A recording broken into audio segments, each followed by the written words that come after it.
Welcome everyone. Today is March the 11th, 2025, and this video is for a collaboration, #Emarchency 2025. So I want to thank Natasha at the Budget Preppers for inviting me because this is very important, and I think everyone should get as many different ideas and inspiration to be prepared for anything. So before I start, I do want to point out that there is a playlist on her channel, and I will put the link in the description of this video to her channel. Head on over there, go into the playlist, and look for Emarchency 2025. Check out all the videos that are posted in there this month from all of the different channels. And if you post a comment on all the videos that you watch, letting them know that you've watched it, you can win some pretty cool stuff. So if you want updated details, make sure you keep an eye out on her channel so you can see what the different things are that you could win. There is a video, so I highly recommend you watch her video in the playlist that gives details on the different sponsors and the things that you can win in the giveaways. And the giveaway information will be in the description of this video as well, so you want to make sure that you head on over to her channel and watch the live for that giveaway. So if you have watched the videos and you've commented, you can have a chance on winning something pretty cool. So I will put all the information in the description, as well as the calendar with all of the different channels that'll be posting videos for this collaboration, Emarchency 2025. So I was trying to think of things that, we all have the common basics, but what are some other things that I could add that maybe, some people don't tend to put in their emergency preps? So there's the basics, and you can find them in almost any prepper videos, which is your first aid kits and your bug out bags, your car emergency kits, and things you should have in your pantry and all that stuff. And it's great. And I love watching them because sometimes I learn something new. So those are all great things, but I don't want to go into all of that because for the people who have watched so many of those videos, it kind of gets a bit repetitive. So I'm just going to show there's a first aid kit, and I'm not going to go through it all. But I do have polysporin on the outside because I just recently purchased that to add. And I do think it is good to have some things, even though I do prefer natural and I'm very particular on those things. Sometimes it's good and necessary to have those extras, like some medications and some, like polysporin, things like that, because there may be times when that may be best to use. And also, not everybody likes the natural stuff. So if you have company, or if somebody is at your home or on your property working and they have an injury, they may not want your natural stuff. So it is good to also be considerate to other people that may be around you, and to try and have some things that might make them a bit more comfortable or that they may want or need. So, having medications like some ibuprofen and some Pepto-Bismol tablets, those are very important when people need them. And I will point out that I've always had in my first aid kits is the Pepto-Bismol tablets, because if you buy the liquid, you open it, you got to put it in the fridge, and it's just one of those things that I just not bothered with. So if you get the tablets, you just leave them at room temperature. They don't have to be in the fridge, and you can just pop open the little container. Sometimes you get them in a box, and you just take one out, and the rest, you just leave them there. You don't have to put them in the fridge. So those are actually really great to have. I highly recommend them. But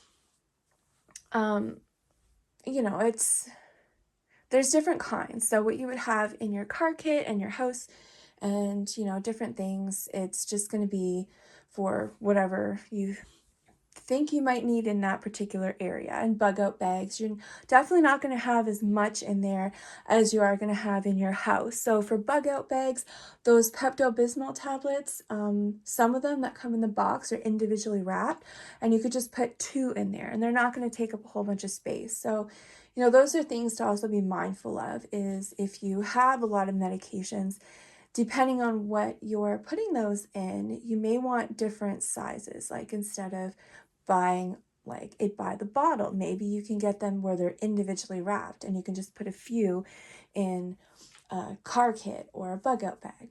So that's pretty much all I'm going to say about first aid kits, because there's so much information out there.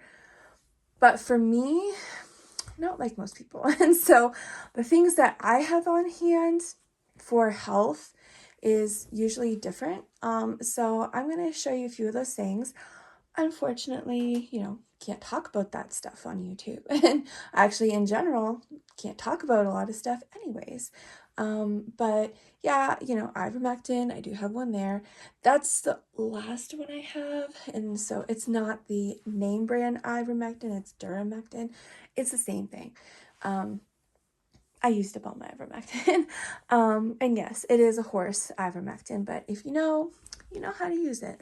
And there's a lot of things that that's good for that most people don't even know about too. So that's also very important to have for other reasons that you may not find online and uses. So that is extremely powerful for a lot of things, and it's great to have on hand. So, you know, not going to go into detail on that one, but that one, very powerful. I always keep it in my refrigerator.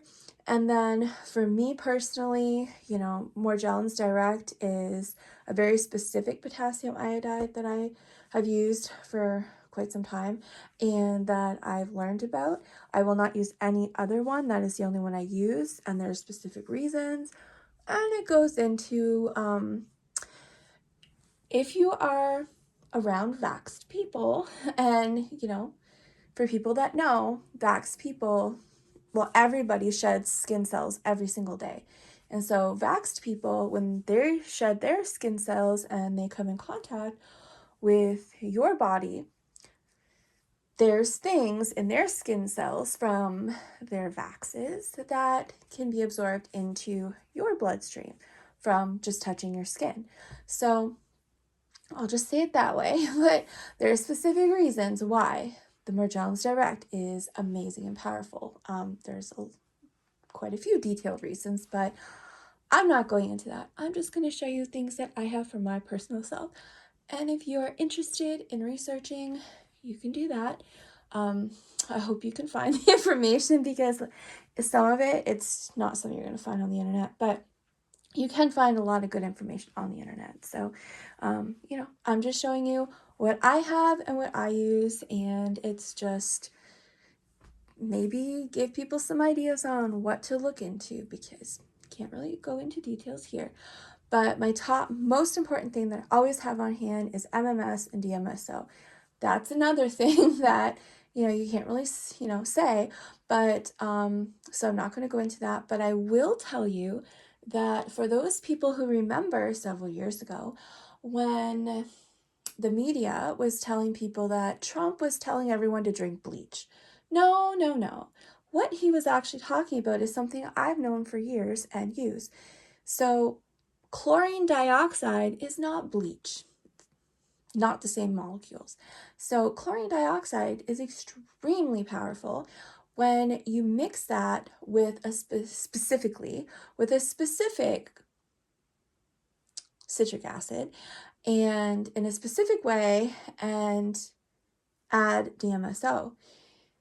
That is what he was trying to tell people that he was using without saying MMS and DMSO. So that's just a, you know, little random piece of information for those of you that did not know what he was talking about. Chlorine dioxide is not bleach. And so he was trying to tell people about MMS and in a way without actually saying it. But that's what he was talking about, and it is extremely powerful stuff. And there's a reason why it's been illegal to make and sell for many, many years. Not illegal to buy if you know where to get it, but yes, you cannot make it or sell it. And that's why people are sick. So I will just say that on that, but that's something that I personally use and I've used for a long time, as well as a lot of people I know. And it's amazing, extremely powerful. And if you do want more information, just go online, look up Jim Humble. He has 2 books. The one's just an updated version, and you can get tons of information on what that is.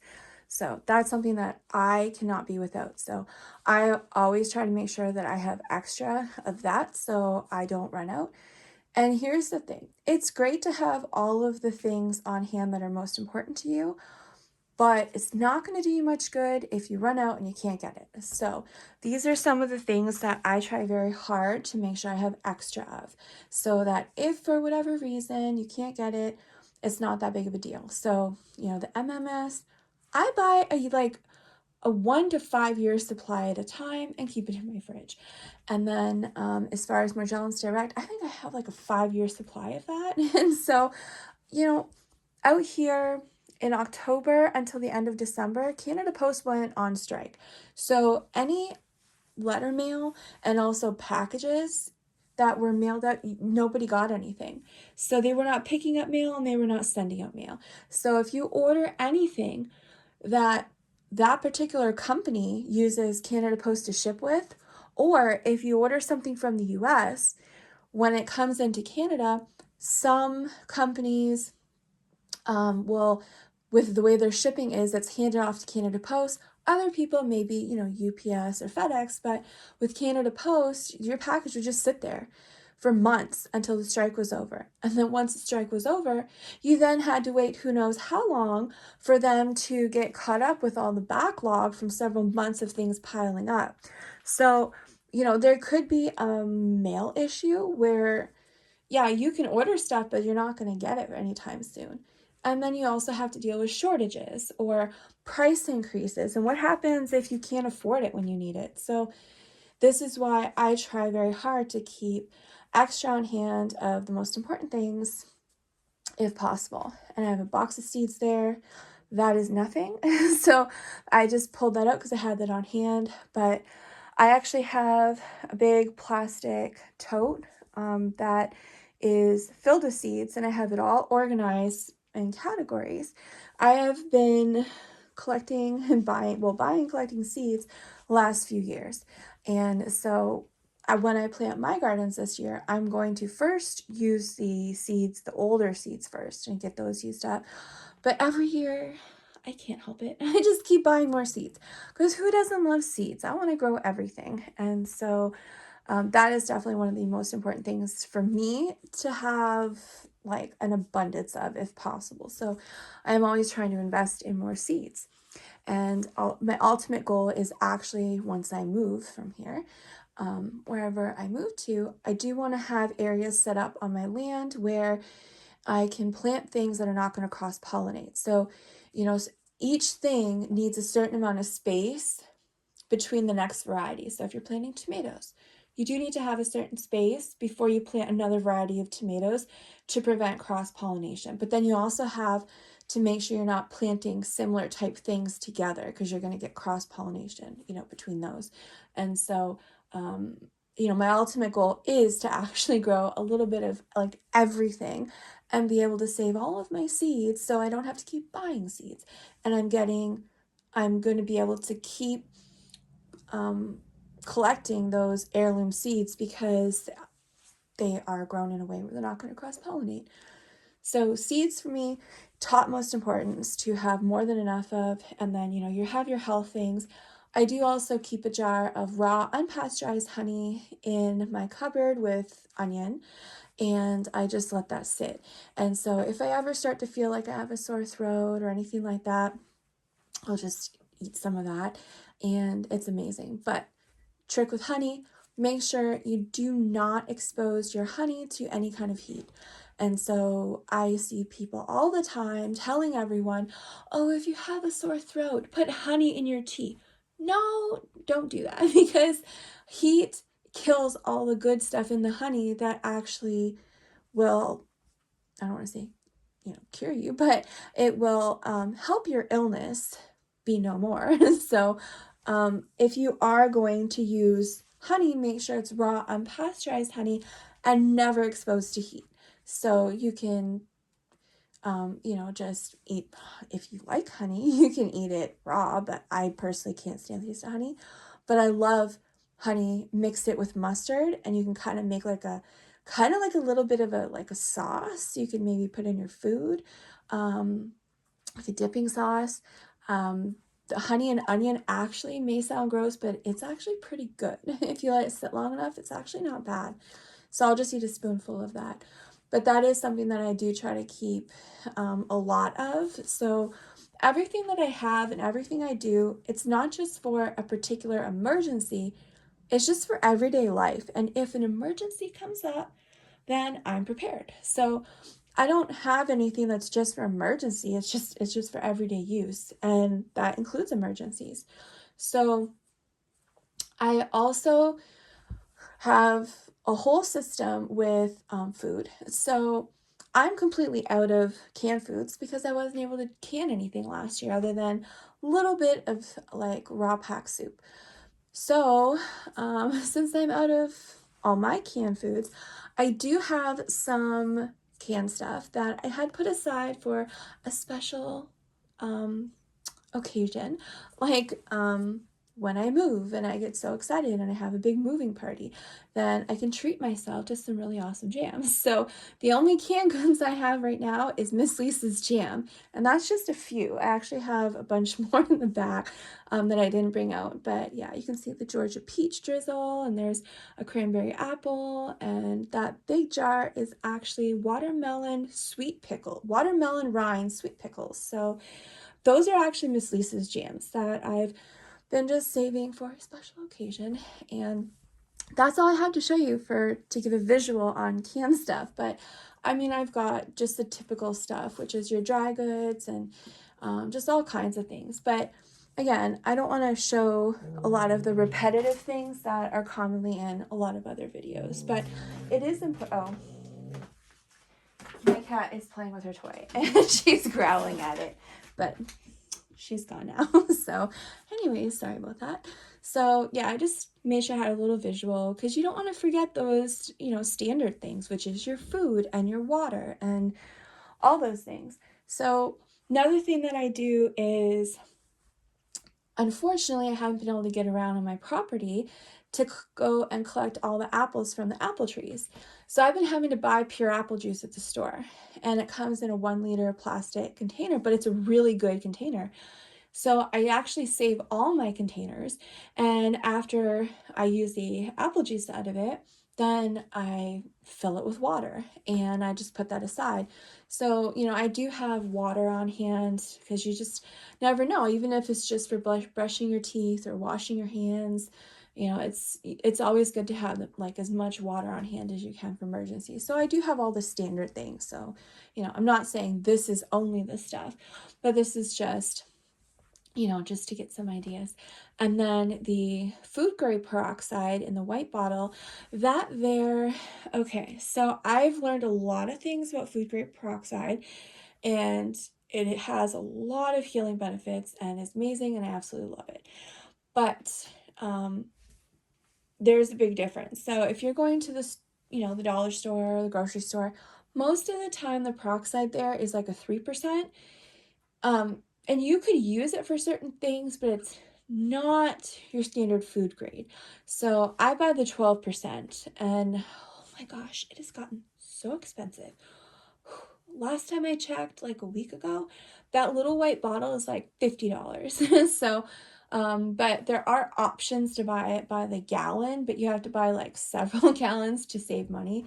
So it has gotten extremely expensive, but there are a lot of health benefits, and you can look that up online if you want to learn about hydrogen peroxide, and you can use it in your gardens for certain things. It's amazing overall. But what I do is I actually use my food grade 12% in my humidifier. It is amazing for your respiratory system when you're breathing that in the air. So for me, that is one of the important things that I don't want to run out of. So I do try and keep extra bottles on hand. So when I use it up, I at least have extra. So just for health purposes, it's definitely something that is in my top importance of what I want to keep on hand and not run out of for emergencies, again, but everyday life. And you can use that for cleaning. It's amazing. It's one of the best things for cleaning. So it is multi-purpose. But the bigger jugs you can buy, the better, because you can use it for so many different things. And then as far as your food, I do have some canning links there just to remind people to always make sure that you have, if you can, to have all the supplies you need, but it's for anything. So if you know I'm going to be canning in the fall, well, what happens if you can't get the things you need in the fall? And it could simply be because you don't have the money to buy it. So if you know there's things that you need, like canning lids or like canning jars, then make sure you're getting those things ahead of time, especially because you could have price increases and you could have like low stock, or maybe you just won't have the money at that time. So that's just another thing I try to do, is keep a lot of canning jar lids. I try to buy extra jars when I can, all that stuff. And I also had duct tape there because you'd be surprised how many things you can use duct tape for. It is amazing. And it's a good thing to always have on hand. Inside of it, I actually have a fly ribbon. In the city, I never had issues. But moving out here, I learned a whole bunch of stuff that I just never thought of. Especially in an old house with original wood windows. I mean, this house was built in 1912, and even the brand new houses here have the same issues with flies. I've never in my life seen so many flies. But I don't know, I get the neighbors are like, "Oh yeah, it's just what it's like out here." Like, well, I'm not used to that. But okay, like maybe, I don't know, because I couldn't figure out, like, why is there flies like all over? And people, they get them all in their windows and in their house. And I actually learned from a neighbor that flies nest in siding, and kind of like where they hibernate, I guess. They just lay their eggs and live in your siding, and somehow they find their way into your windows. And so if you live out in the country, you may have issues with flies. And outside there's just flies everywhere. Like, where do they come from? But there's also a lot of wild animals and things. So I still cannot understand fly issues, but out in the country, out here, everyone apparently has issues with flies. So I try to buy fly ribbon, um, and just keep them everywhere just to make sure I don't have flies anywhere. For me, it's just an issue because I hate bugs. And so if you know, have that problem or you live in the country, that's just something that's also important, because you don't want to have like flies all in your home and on your things. And so those are just one of those random things that I try to always keep on hand. And it's not just for emergencies like, oh my gosh, there's flies. It's a good preventative. So if you can make sure that if a fly gets in your house, it's no longer alive, then it can't lay eggs and you can't have more. So that's just a new thing to me, but it works. Flashlights. That flashlight right there was gifted to me from Trey at our Louisiana Life. It is amazing. It is like heavy metal, and it's solar, and it has all kinds of functions. I actually posted a short and a video on it if you want to, see all that cool stuff. But having a really good rechargeable flashlight is great, especially solar. And one of the very important things that I see a lot of people forgetting is a passport. You never know, like, what happens if something happens, and especially when you live near the border, that may be the best option. If there's something happens, there's an emergency, and it's like, okay, like, I need to get out of this area. If you're near the border, then that may be the best option, is to get out of the area you're in and go across the border. Also, you may have friends or family, and if something happens, it's like, okay, where am I going to go? Well, I got friends or family in another country that I can go and visit while there's whatever emergency here. It could be an event, like a weather event. It could be, anything. There could be a disaster, or maybe something happens where you just have no money. People do lose their job and they lose their homes and they have nowhere to go. So you just never know. And it's always good to keep a passport updated. So, those are just some basic important things for me that I try to do. I also have a solar rechargeable battery bank that I can charge my phone. It also has flashlight in there, and you can put anything in the USB.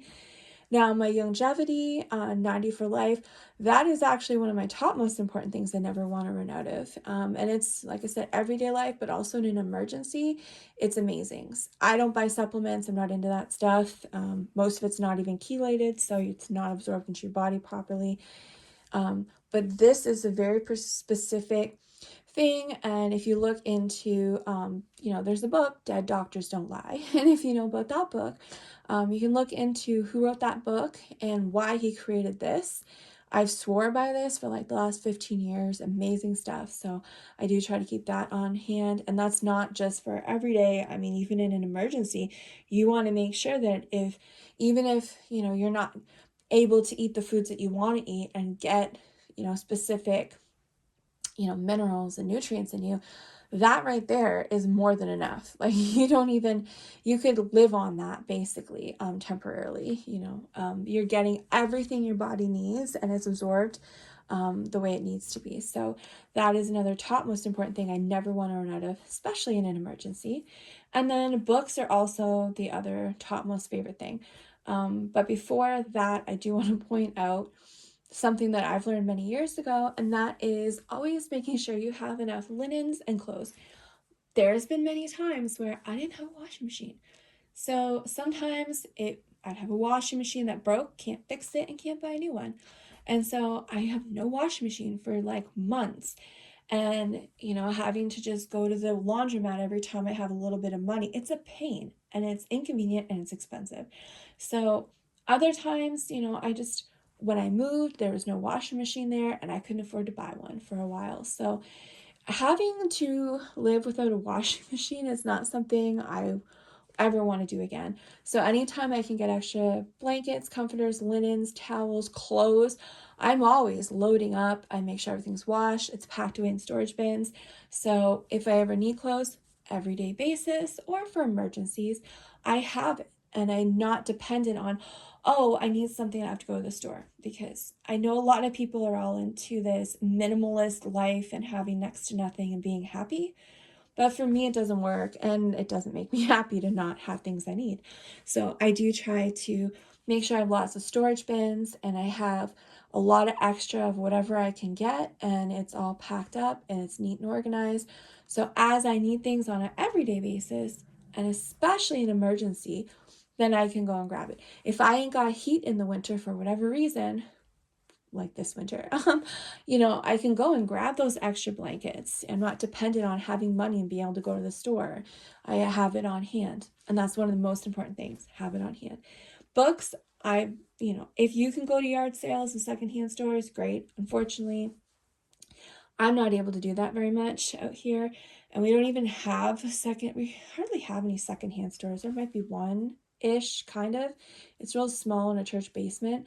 They don't have books. And so, it's if you can get books at yard sales and stuff, great. But if you have to buy them online, they can be pricey. So be very careful. I do try to make sure I have canning books and recipe books. So if I don't have access to the internet, I can still make decent food. And then I also have like home remedies and natural cures for stuff. I did purchase over here a lot of the books from the Barbara O'Neill's website.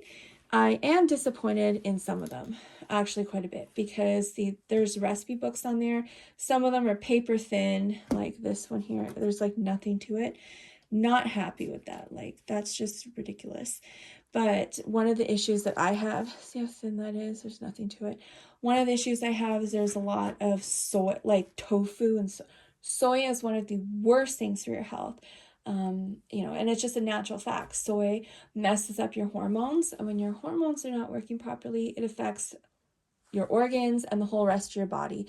And there's also a lot of other things that soy does. So I try to stay away from anything that has anything to do with soy. So I'm not happy that there are some soy products in these, but she did not write these. Even though it's on her website, there's only a few books that she actually wrote. So there's these 2 books here, Barbara O'Neill. The recipe books and stuff, they're not from her, but even though they're on her website. But I did buy some of them because, you know, she does have amazing information on YouTube.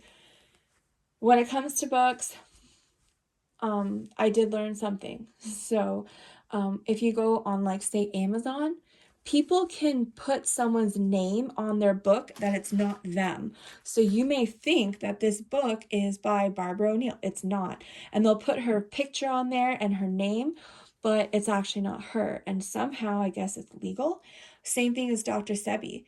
You know, there's books on there. It says Dr. Sebi's, you know, cookbook, but it's not from him. It's somebody that's making up recipes based on, like, videos they watched or things they learned, but it's not approved by him. And so just because you see someone's name in a title, their pictures on there, that may not be from them, and it may not be approved information. It's what somebody just made up a book and put their name on it, and somehow that's being allowed. So be very cautious when you're purchasing books. And then the other thing I did, when for the most part, I can't afford books. And so I did have a lot of printer paper. And so what I did is I found free PDFs online, and I had a lot of printer paper, and I get my printer ink, I get a generic one that works amazing and it's super cheap, and I can print tons and tons of stuff for next to no money. So what I actually did is I'm like, ooh, okay, here's an expensive book I can't buy. And so I printed out the PDF, and I had a whole bunch of these page protectors that I had got on, you know, online, and I printed out the whole entire book because I wanted this book so badly. And there's like almost 500 pages in here. And I made myself my own encyclopedia of country living because, like, this is one of the greatest books. So if you are not able to just buy the book, because I prefer to have the nice hard copy, it is an option. You can find free PDFs online. I actually have a whole bunch of books that I absolutely loved.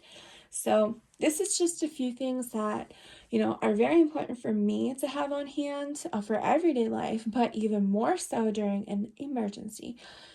So I hope maybe I was able to inspire you to, you know, think outside of the normal stuff. Oh, also, these here baby wipes are amazing for washing your hands outside. So I actually bought a bag of them. I think there was like I think 5 packages in a bag. I got them dirt cheap, and at the store they're on sale. But these are great to have in your car to wash your hands, to if you're outside working, you don't want to keep coming in the house, you can wash your hands.